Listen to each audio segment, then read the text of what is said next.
I worked on a film called Harvard Man in 2000. Aren't you supposed to be in your astronomy class? A bit part, but a big deal for Chantal Cousineau, her first time in front of the camera at 19 years old.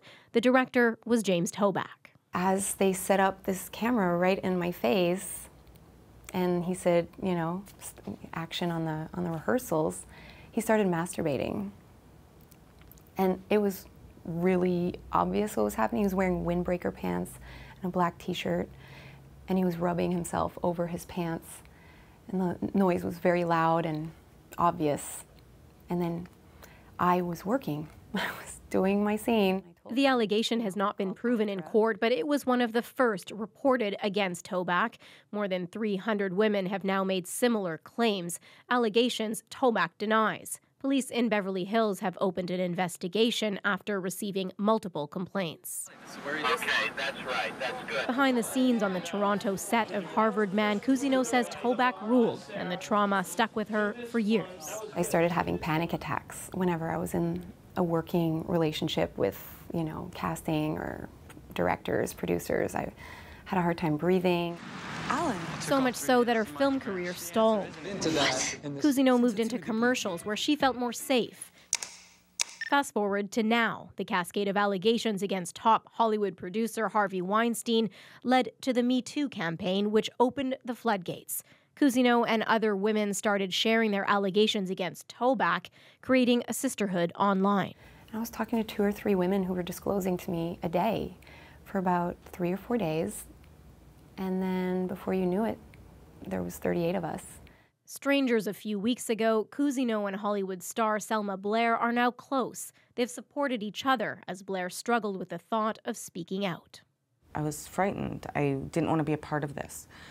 But then talking, one voice that seemed very thoughtful and responsible and that I could relate to or that could be a calming force was Chantal. Still, Blair, who alleges Toback assaulted her in a hotel room, an allegation that has not been proven in court, found she couldn't bring herself to speak about it on the record.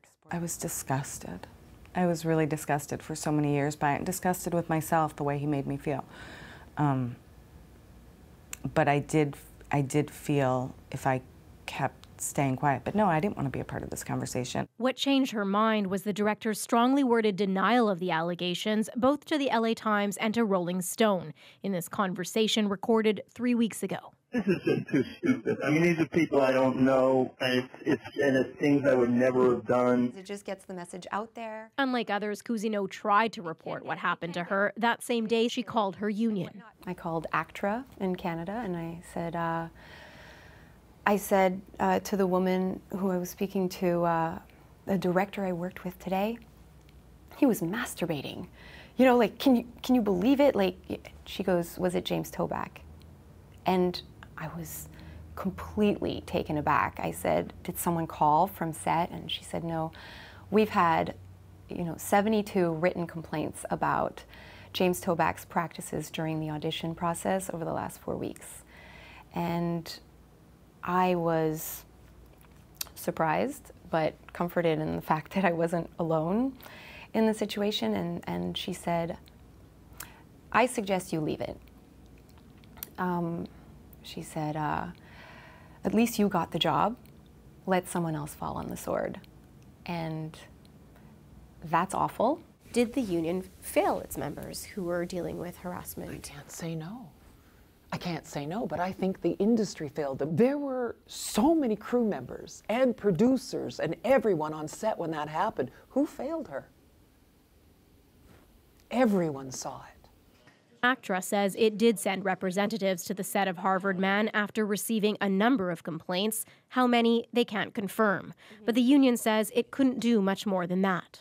My business reps at the time couldn't throw him off a set. It was up to his studios and producers. The process, when there's a complaint, goes back to the production to investigate.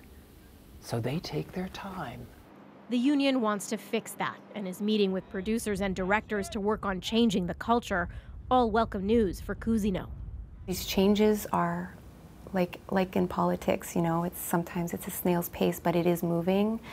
And every step is uplifting. Small steps that make speaking out worthwhile. Salima Shivji, CBC News, Toronto.